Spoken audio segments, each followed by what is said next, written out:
Hey, let's talk about section 2.2, absolute value functions. Absolute value is something we usually have a good idea what's going on. Absolute value, what we mean is, uh, in words, distance from zero on a number line. Um, so if I've got a number over here, here's 3, I would say that the absolute value of 3 is 3 because it's, you know, 3 units away from zero on the number line. We would also say that the number -3 has absolute value 3 because the distance from 0 is 3, right? Okay, so we're going to define this in a slightly different way, but it's kind of the same thing. We can define absolute value in a couple of different ways. The way our textbook does it is, piecewise defined. So if we say absolute value of x, we know that this is going to be just plain old x if that number is bigger than or equal to 0, and it's going to be the negative version of x if that value is negative, right? So if I have, for example, absolute value of -3, well, I would go back here and say, well, what is it? If I put in -3, again, we would think about the way we do piecewise defined functions. We would look to our domain regions here, and we would say, well, which one are we in? Well, -3 here is less than 0, so this is the rule we would use. So we would have negative of the stuff inside, which is positive.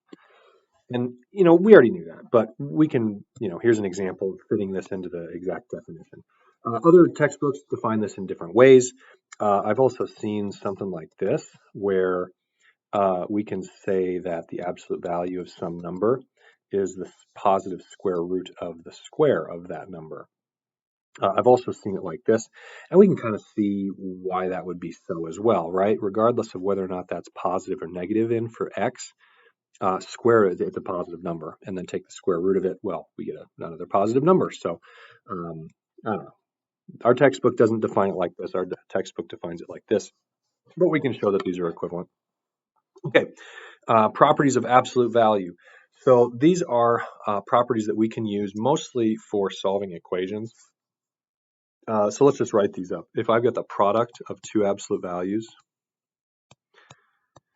this is the absolute value of their product.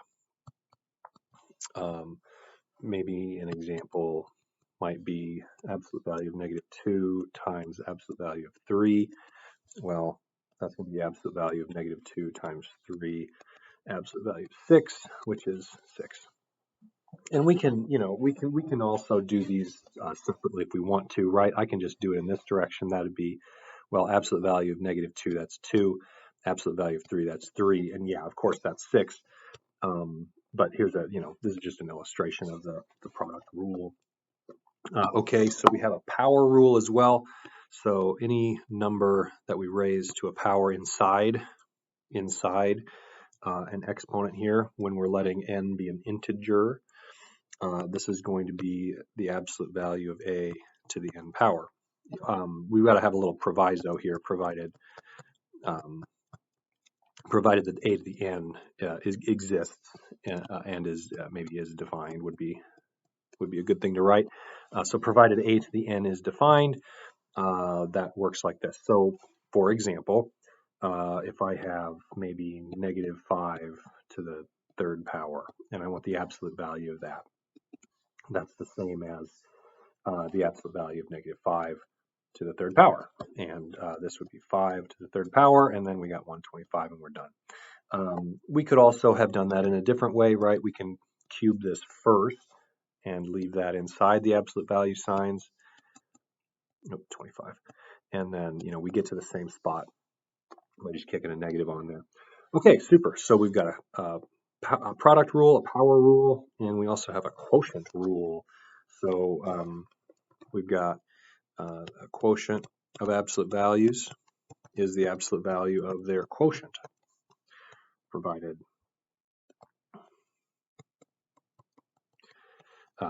b is not 0, right? Because we can't, not a curly bracket, parentheses, provided the b is not 0, right? We can't divide by 0, so that's a thing we can't do. Okay, equality properties. These are how we're going to solve equations.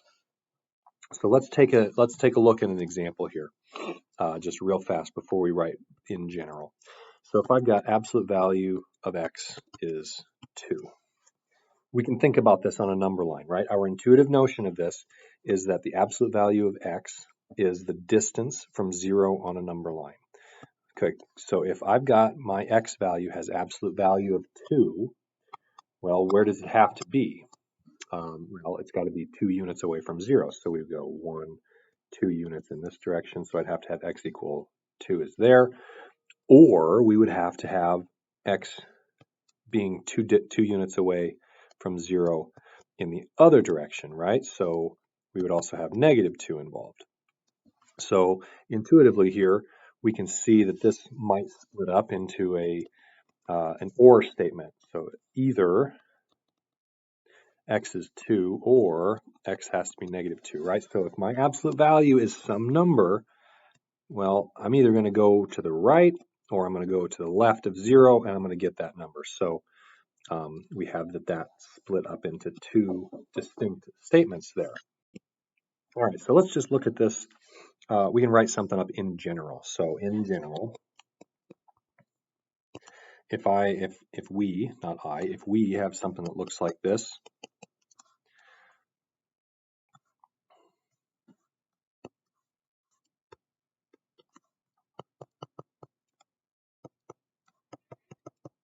that's got to be true. Okay, so this is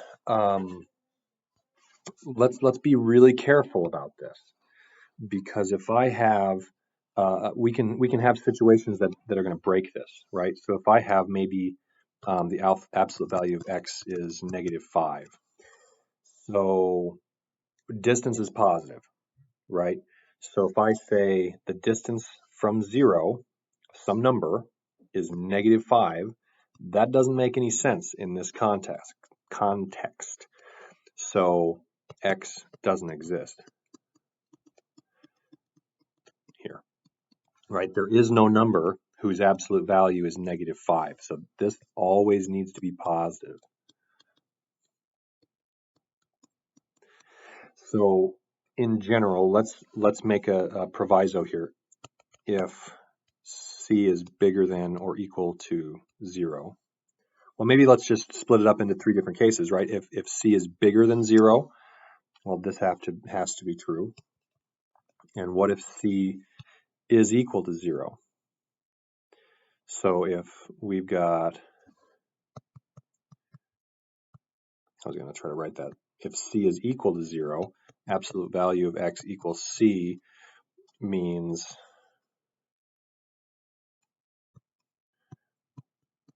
well, the absolute value of x equals 0, that just means that x has to be 0, right? The only number that is 0 units away from 0 is just 0, right? And that's it. So we have if c is bigger than 0, if c equals 0, and then we have the third case, if c is less than 0. Well, that was the one where we looked at. The example was absolute value of x equal -5, right? There are no numbers whose distance from 0 is negative, right? Well, no real numbers, I guess we should say. So maybe we can write it like this: has no solutions. The real important one here we want to latch onto is this guy, because that's what we see the most often. This one we're going to use just to look at an equation, say right off the bat whether or not this thing can exist. But really, though, this is the one we want to take forward, right? If we've got the absolute value of some number is c, well, that number has to be either c or positive c. Let's look at a couple of these in action. So part A here, we've got absolute value 2x plus 3 equals 4. Okay, well, take a look at this. We got, it looks just like this thing, right? The absolute value of some stuff is equal to c. So in this case, this is going to take the place of x in our little definition up there, right? Well, not definition, but our property. Okay, so this tells us that, well, if this number here is bigger than 0, then all of this stuff inside the absolute value, this stuff here, is either positive 4 or negative 4. So 2x plus 3 is 4, or 2x plus 3 is negative 4. So the stuff inside the absolute value sign, right? That's where we're at with the property here. Stuff inside the absolute value sign, right? Is either equal to the positive version of this or the negative version of this. So we've got two different equations here that we've written, and now we can solve we can solve both of these, right? This one we're going to subtract subtract that 3 from both sides. This one over here, same thing, 2x equals, subtract that 3 from both sides, we get negative 7. And here we finish this off, divide by 2. And then here we're going to do the same thing, divide by 2. So we've got two solutions here. And maybe what we ought to do before we put a box around them and say, hey, these are the solutions, go back and plug them in and see if it actually works, right? So if I put in 1/2 in here, I'm going to have 2 times 1/2, that's 1. And then plus 3 would be 4. So absolute value of 4, that is 4. So that worked. If we put 7/2 in there, we're going to have 2 times 7/2, that's negative 7. Plus 3 would give you negative 4. Absolute value of negative 4 is 4. So that did work. And we can put a little box around these. So I don't know. It's always a good idea to check yourself when we're solving equations. Plug it back in, see if it makes it true. We'll have a lot less headaches that way, right? Check your solutions as you go. All right, great. That was part A. Let's do B. All right, so we got 3 minus absolute value x minus 4 equal 2. So this does not look like the property that we had. So first things first, we want to make it look like what the property says, right? We want to make it look like this. So we want to have the absolute value stuff alone, and we want to say it's equal to some number, right? So in other words of what we're going to do here, we're going to isolate the absolute value stuff.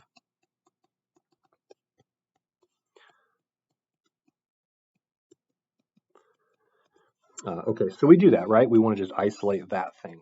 So we can do that first by subtracting a 3 from both sides. And now this still isn't alone. It looks almost like it's alone, but I've got that coefficient out front. We need to get rid of that. So we can either multiply or divide both sides by -1, and it just goes away. All right, so now we've done this. That's great. And now we have that this looks like our property. So we can say that, well, x minus 4 has to be either 1 or x minus 4 has to be -1. And now we've got one more step on both of these, right? Add the 4 and then add the 4 over here. And then we can go plug these in, right? Plug it into the original equation and see if it makes it true. So if I put a 5 in there, we're going to have 5 minus 4 is 1. 3 minus 1, that is 2. So that worked. Put a 3 in there, we get -1. Absolute value -1 is 1. 3 minus 1 is 2. So those both worked. Very important for us to make sure that we're checking our solutions here to make sure that we did it right. Because in those cases where there's no solution, we're going to be in a little bit of trouble here. All right, let's look at part C. We've got, looks like that's quadratic. I'll write that down here. So we got absolute value x minus 6 equal x squared. Okay, and then I'm just going to copy this one right here so I don't have to go back and look at it later. So let's do this one. So we're going to do the same thing we did before on that previous example, part B. We're going to isolate the absolute value stuff first. So absolute value x equal x squared plus 6. Okay, so now our absolute value stuff is alone. That's awesome. Maybe I'll write that just because it is awesome, right? Isolated absolute value. Now use the property of equality. So we know that that's going to be positive. I mean, maybe we don't know exactly that that's going to be positive, but we could think about it a little bit, right? The square of any number is always either 0 or positive, and 6 is positive, so this object must be positive. Now, we can use this equality property, right? Or it's the negative stuff. So one of these has to be true. Maybe both of them are true, right? So yeah, we just solve them each individually. So this guy, we can solve that. We have tried and true methods of solving quadratic equations. In this case, it looks like we can factor. That's great. Well, can we factor? We want two things that have the same sign that add to be -1. So we can't factor here. And that's unfortunate. But we do have methods to solve these, right? Let's take a look at this other one first. Maybe we can factor it. So we got an OR statement between these. We've got x equal -x squared minus 6. And then moving everything over to the other side here, we would have x squared plus x plus 6 equals 0. And then it would sure be nice if we could factor this. But unfortunately, we can't factor. And that's unfortunate. However, we absolutely do have tried and true methods here of solving quadratic equations, right? We have that nice quadratic formula. So in the case on the left, we have A is 1, B is -1, C is 6, and we can say that x in this case has to be -b, so that's 1, plus or minus the square root of b squared, so that's also 1, minus 4 times a, which is 1, times c, which is 6, over 2 times a. So we can simplify this. We got 1 plus or minus square root of -23 over 2, and this is not real. So this has no solutions. So on this side, we get no solutions. And let's see what we get over here. Because it's either going to be solutions to this guy or it's going to be solutions to this guy. So we got to find solutions to the guy on the right. Okay, so in this case, A is 1, B is 2. I don't know why I wrote 2. B is 1. C is 1. And then we can plop this into our nice quadratic equation. We've got x equal -b plus or minus the square root of b squared minus 4 times a times c over 2 times a, which is 1 again. And it looks like the same thing is going to happen here, right? We got -1 plus or minus square root of -23, and that's unfortunate. So this has no real solutions either. So we say that the whole thing doesn't have any solutions, right? Because if it did, one of these things is going to have to be true, right? But we've just shown here that neither one of those has real solutions. So the original equation has no solutions either. Okay, wonderful. All right, so let's check out that other problem here we had, which was this one. So this one is going to be a little bit quicker for us to realize there are no solutions, right? This one didn't have any solutions, but that kind of was a long row to hoe there to figure out that we had no solutions. Anyway, we're going to do the same thing with this one, but we can just, well, let's see what happens. So we want to isolate the absolute value stuff first. So we're going to subtract that 7. So we got x minus 5 absolute value equal. Now I got 7 subtracted from both sides. That's going to be a -4. So now right away, we can see, hey, I've got the absolute value of some stuff is negative. So right at this point, we can just immediately abandon this and say that there is no solution, right? Because absolute value cannot be negative. So it could very well be that maybe we don't recognize that right away. And that's fine, because we're going to come to the same conclusion even if we go through the process. So let's go through this process. Well, I know that if I've got the absolute value, something equals some number, then the stuff inside the absolute value sign either has to be that number or it has to be the negative of that number. I'm going to move this over here. Or x minus 5 has to be the negative of that number. Well, that's 4.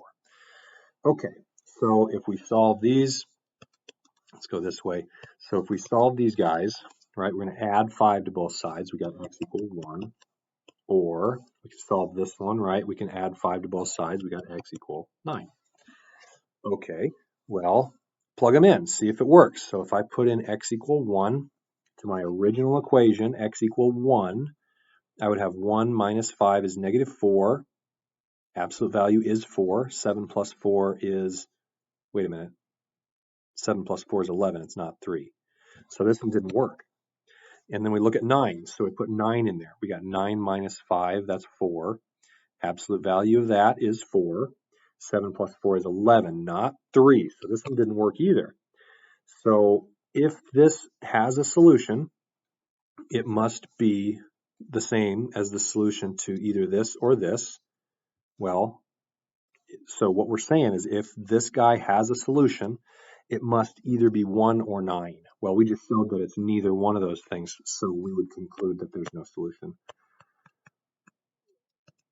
Okay, so really the big deal is, I'm going to go back up here and point to the one that we really cared about. This is the one we really care about because we're going to go and check our answers after we're finished finding solutions. This guy is going to be kind of misleading to you. You're going to want to solve it in the same way, but since we are checking our solutions, we're going to find, if we have none, right? So just be careful with these, all right? Okay, good. We got absolute value equation. So something that wasn't explicitly stated, but maybe we can explicitly state it now. Absolute value function looks like this.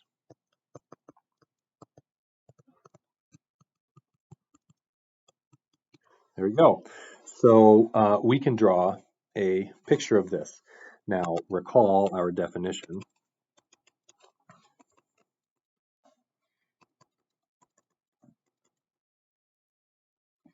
We recall this definition, and we also recall how we draw piecewise defined functions. So we got y equal x, right? That's our first rule. And we know immediately what this one looks like, right? It's that line through the origin. It's got slope 1. And we got y equal negative x. And that's the same. Well, not the same, but it's really similar. It's got slope negative 1, right? It goes through the origin. So when we're drawing piecewise defined function, we think about our domain regions. So we're going to look like this guy when x is bigger than or equal to 0. So we're going to take this branch of that function. And then when we are less than 0, we're going to be taking this one. So less than 0 is going to be this. Now, okay, so I want to take this branch of this one, this branch of this one. Well, put them both together on one graph, and it looks like this. Whoops, that's not exactly straight. But our hands are imperfect, right?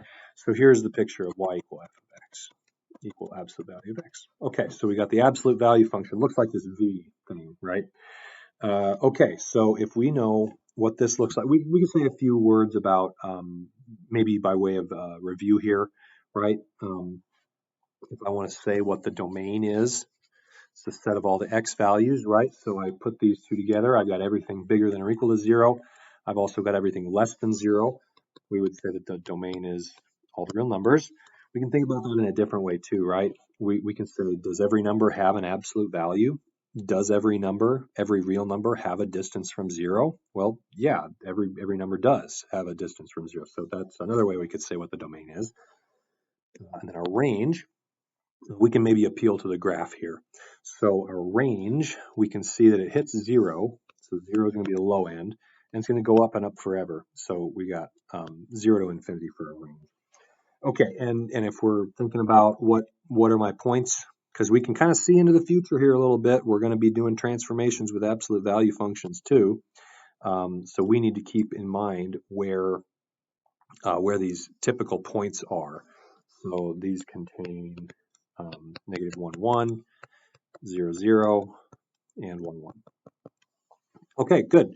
So if we've got something that looks like this, maybe 2 absolute value, 3x minus 1 plus 1, we can draw this just like a transformation like we are used to doing, right, from the previous sections in chapter 1.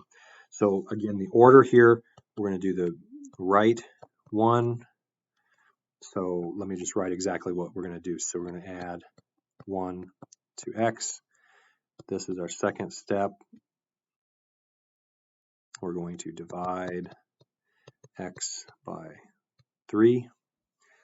Our third step is to multiply y by 2. And our fourth step is to add 1 to y. So this is from, what was that, section 1.7? Maybe I'll write that, recall section 1.7, dot, dot. Because we can do that, right? So we're going to take all of these points. We're going to start. We got negative 1, 1. We got 0, 0. We got 1, 1.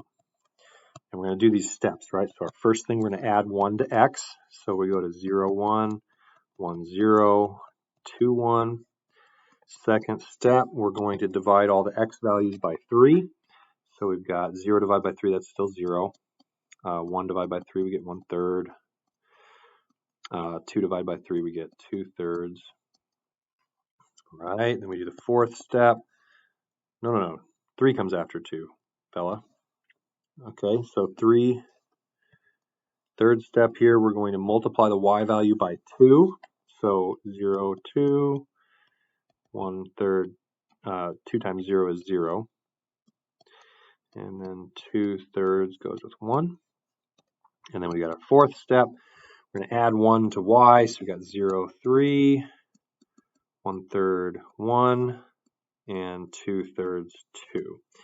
Okay, so I ran out of room there, but we can draw the picture right here, right? Put 0. Wait a minute. I see here that I did not multiply that one by 2 on our third step. So there was an error there, heads up. So this should end up being a 3, right? So we got a 3.